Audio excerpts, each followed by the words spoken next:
C'est l'univers des idées, initiatives et du profit qui vous accueille encore cette semaine. Bonsoir à tous, mesdames et messieurs. Ici, c'est Yabara, l'émission qui vous prouve qu'il y a du bara, il y a du travail en Côte d'Ivoire pour ceux qui veulent entreprendre. Aujourd'hui, rencontre avec une couturière reconvertie avec succès et une femme d'affaires à la tête de plusieurs entreprises. Comme chaque samedi, nous vous proposerons des tips et opportunités d'emploi à saisir absolument. Bienvenue à tous, cette émission, on en profite ensemble.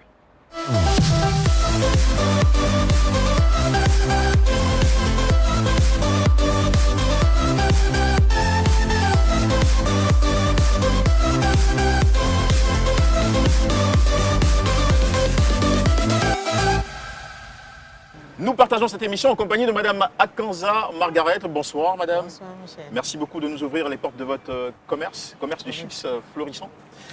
Il y a quelques années, vous étiez servante, vous l'avez fait pendant 4 ans et puis un jour, vous avez venu l'idée d'entreprendre. Vous avez commencé avec 5 000 francs CFA que vous avez offert un ami pour vous soutenir. Et de 2005 à ce jour, vous avez réussi à vous développer à ce point. Vous êtes devenu un lieu incontournable, ici même à Cocody Centre. Pourquoi c'était important pour vous, Madame, d'entreprendre, de vous lancer dans l'activité? Oui, c'est ce qui est bon pour l'être humain, pour tout le monde.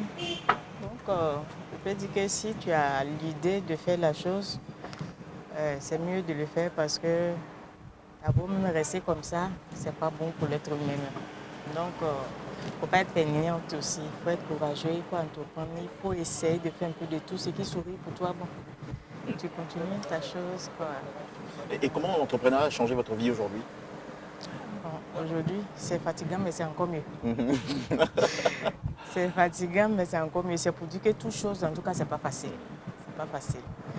Même petit, c'est fatigant. Quand ça devient encore énorme aussi, c'est fatigant. Mais par la grâce de Dieu, il m'accorde la force, j'arrive à faire ce qu'il va faire. Vous avez aujourd'hui beaucoup plus de clients, vous arrivez à prendre soin de votre famille plus facilement. Oui. Ça, je l'ai dit haut et fort. Ça va. Ça va. Aujourd'hui, ça va. Hein. C'est difficile. C'est difficile, mais ça va. Ça va. Faut avoir le courage. Tout à fait. Vous êtes un exemple de bravoure dans l'initiative privée. Merci beaucoup, Madame Akanza. Bonne nouvelle, l'Afrique est aujourd'hui le continent où il y a le plus de femmes entrepreneurs au monde, comme vous d'ailleurs. Et avec fierté, nous sommes allés à la rencontre, nos équipes, de Madame Badjé. C'était une petite couturière qui est aujourd'hui devenue, par la force de l'ambition, une grande coiffeuse. Nous allons la regarder son histoire ensemble, son récit avec vous, Madame Akanza, et vous me direz ce que vous en pensez plus tard. Debout, derrière sa cliente, Béatrice exécute avec habileté des tresses collées au crâne, communément appelées torsadées. La technique, entrelacer 3 paires de cheveux pour former des tresses, un mouvement simple en apparence, mais qui nécessite une attention particulière.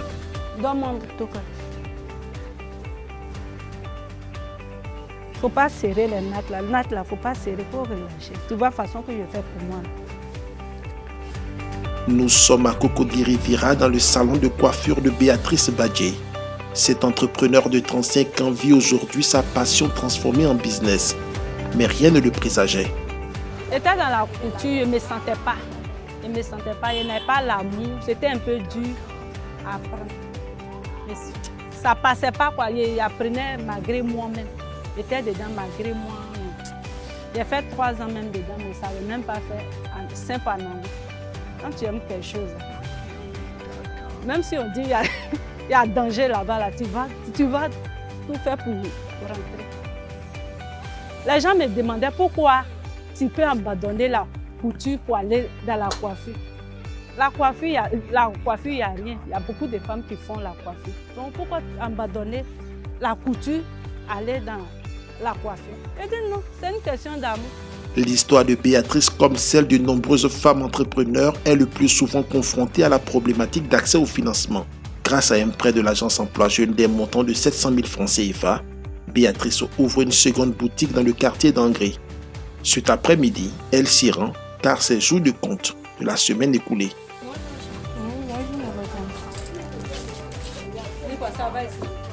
Ça va, depuis le matin, j'ai eu une cliente. Il y a des produits de nappe de cheveux qui sont ici. Avec, comment on appelle, produits de lait corporel. Il n'y a pas de problème. Je vais aller gagner tout à l'heure. J'étais en même temps pour acheter tous ces produits. Copec m'a aidé. J'ai employé. Et dans ça. En tout cas, il a reçu un prêt de 700 000 francs. Je ne savais même pas qu'il allait avoir. Il a fait ça comme ça. Mais en tout cas, Dieu ne m'a pas oublié. Ça m'a beaucoup aidé. Le financement acquis, Béatrice double son personnel et son chiffre d'affaires qui passe respectivement de 2 à 4 employés et de 200 à 400 000 francs CFA le mois. Pour s'assurer d'une bonne marge, notre chef d'entreprise s'occupe personnellement de l'approvisionnement de ces 2 salons. 2 fois dans le mois, elle se rend ici à Djamé, chez ce grossiste.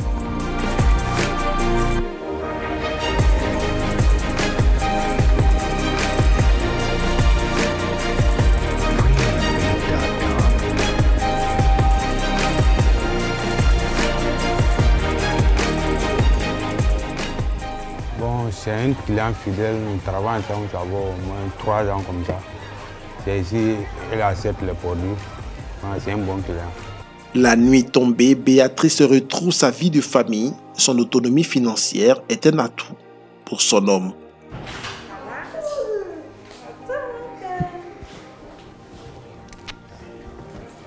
Bonsoir chérie, bonne arrivée. C'est un ouf de soulagement en tant qu'homme avoir une femme battante. C'est vrai, dans les débuts, c'était un peu difficile. Quand elle commençait, je disais, je n'étais pas content. À tout moment, elle était partie, elle était tout le temps partie. Donc, à un moment, j'ai compris que vraiment, depuis même, elle s'est donnée à la chose. Ça amortit beaucoup de choses, même au sein de notre couple. La chose la plus charmante qu'une femme peut avoir est la confiance, a déclaré la star américaine Beyoncé. Pour Béatrice, cette confiance reste la base de tout projet entrepreneurial. Et voilà, Madame Badjé, une histoire, un récit. Qu'est-ce que cela vous inspire pour vous qui êtes femme et entrepreneur? En tout cas, je loue son courage.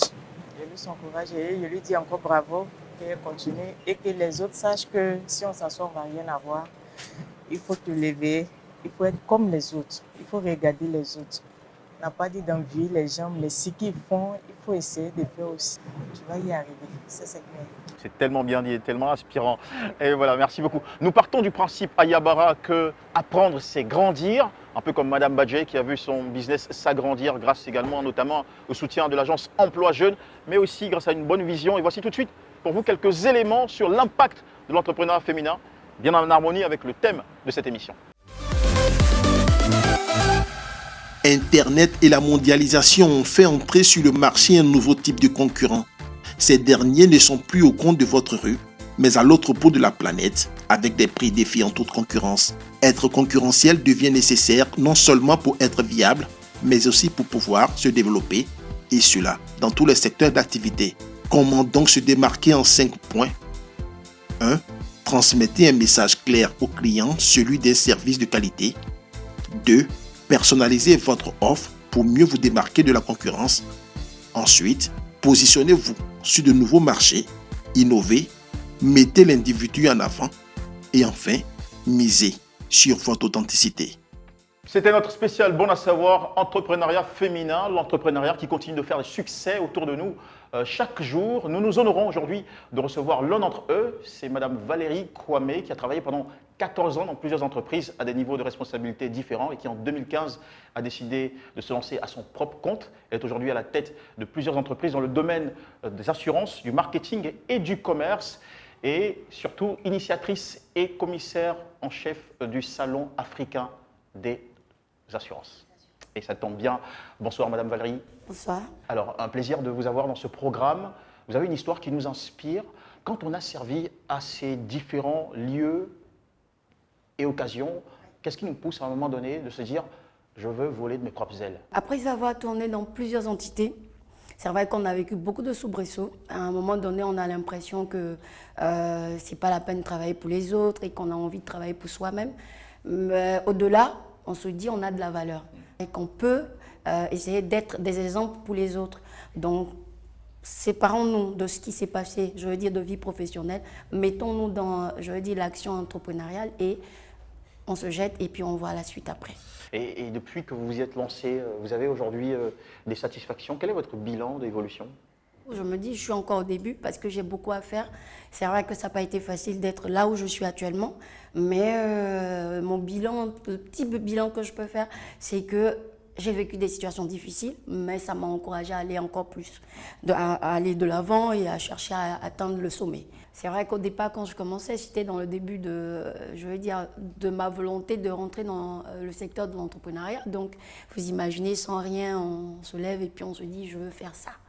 Et j'y ai cru. Et au départ, ça a été tellement difficile parce que bon, il fallait aller déposer des correspondances, parce que bon, il fallait échanger avec les différents acteurs, déjà pour leur faire comprendre le concept. Donc, il fallait marcher. Marcher dans quel sens? Parce que je n'avais pas de véhicule. Qu'est-ce qui vous donnait le courage de continuer malgré la faim, malgré la transpiration, l'exposition? C'est clair, il y avait quelque chose quand même qui me poussait à aller plus loin. C'est qu'il y avait des personnes qui ont cru en moi. Donc, pour dire qu'il n'y a rien qui doit nous freiner quand on a une vision, quand on a des objectifs. C'est notre courage, notre honnêteté qui doivent nous envoyer plus loin. Madame Valérie Kwame, l'idée de cette émission, c'est vraiment de donner envie aux téléspectateurs d'entreprendre, de leur présenter toutes les opportunités, tous les intérêts qu'il y a à le faire. Alors pouvez-vous nous donner quelques bonnes raisons d'entreprendre aujourd'hui? Vraiment, c'est une bonne question, merci. Je voudrais vraiment m'adresser aux uns aux autres pour dire que l'entrepreneuriat, ce n'est pas quelque chose de sorcier. C'est la volonté, c'est vouloir faire quelque chose, c'est vouloir être l'exemple pour les autres. Ne pas se mettre dans l'entrepreneuriat parce qu'on recherche des dividendes, si on peut dire ça comme ça viendra. Mais déjà, se mettre en tête qu'on se jette dans quelque chose parce qu'on peut apporter des solutions. On peut apporter aux autres. Voilà. Et après, on devient des exemples aussi pour la nouvelle génération qui vient, parce que rien n'est facile sur cette terre. Et chaque jour, je le dis, même le mendiant, il fait des kilomètres pour avoir peut-être 25 francs. Donc, pour dire que rien n'est facile sur la terre. Ouais. Nous remercions pour votre temps. Merci et beaucoup pour ce sens du partage. Ouais, merci. Et plein succès encore, davantage de succès, on va dire, à vous, puisque vous y êtes quand même en chemin. Quand même, merci beaucoup. Merci beaucoup. Allez, parlons de succès, vous en avez besoin, nous vous donnons tout de suite donc une galerie d'opportunités offerte par l'Agence Emploi Jeune. L'Agence Emploi Jeune recrute pour ses entreprises partenaires les profils suivants. Emploi direct 101 postes. Commercial CDD 100 postes. Niveau de formation 3e. Âge 20 à 40 ans. Sexe femme ou homme. Lieu de travail à Bobo. Date limite de candidature 20 octobre 2020. Infirmier d'entreprise CDD 1 poste. Niveau de formation Bac plus 3. Âge 20 à 40 ans. Sexe femme ou homme. Expérience professionnelle 3 ans. Lieu de travail. Base GESCO. Date limite de candidature 19 octobre 2020. Stagiaire agent administratif 1 poste. Niveau de formation Bac plus 3. Âge 18 à 40 ans. Sexe masculin. Lieu de travail Treichville. Date limite de candidature 18 octobre 2020. Stagiaire aide-soignant 2 postes. Niveau de formation 5e. Âge 18 à 40 ans. Sexe féminin. Lieu de travail Guiglo. Date limite de candidature 21 octobre 2020. L'Agence Emploi Jeune ne fait pas que vous offrir des opportunités, elle en crée également à travers Agir, qui est en programme, une plateforme d'accompagnement social pour promouvoir l'entrepreneuriat des jeunes à travers des financements rapides de projets. Voici tout de suite le bilan de ces activités. Aujourd'hui, parlons du programme Entrepreneuriat des jeunes à travers le financement de projets. Le programme Entrepreneuriat des jeunes comprend 3 composantes. Le financement des activités génératrices de revenus, dont les actions les plus visibles s'inscrivent dans les opérations Agir pour les jeunes. Il concerne les projets des jeunes dont les besoins de financement sont compris entre 100 000 francs CFA et 1 million de francs CFA. Le financement de micro et petites entreprises, ce sont les projets de jeunes dont le financement est compris entre 1 million de francs CFA et 5 millions de francs CFA. Enfin, le financement des projets structurants, dont le budget de financement est compris entre 5 millions de francs CFA et 50 millions de francs CFA. Pour la période 2012-2019, ce sont 70 166 jeunes, dont l'âge varie entre 18 et 40 ans, qui ont bénéficié d'un montant global de 47 866 625 460 francs CFA du programme Entrepreneuriat. Le montant emprunté est remboursable. Le programme Entrepreneuriat est disponible dans les guichets emploi de l'Agence Emploi Jeune et sur la plateforme du Bureau de coordination des programmes emploi. Et voilà qui nous amène au terme de cette émission. Nous remercions hautement Madame Valérie Kwame pour l'hospitalité de son entreprise Horaciu Group. Merci également à vous, Mesdames et Messieurs, de nous avoir suivis avec autant d'intérêt. Gardez bien en tête cette assertion. Celui qui épargne sans investir reste toujours un homme pauvre. Retrouvez-nous sur notre page Facebook Yabara et surtout ne ratez pas le prochain numéro, la semaine prochaine, d'autres histoires d'entrepreneurs inspirantes et touchantes, instructives à suivre ici même sur RTI 1. Très bonne fin de semaine à tous et à toutes. Ça a été un plaisir.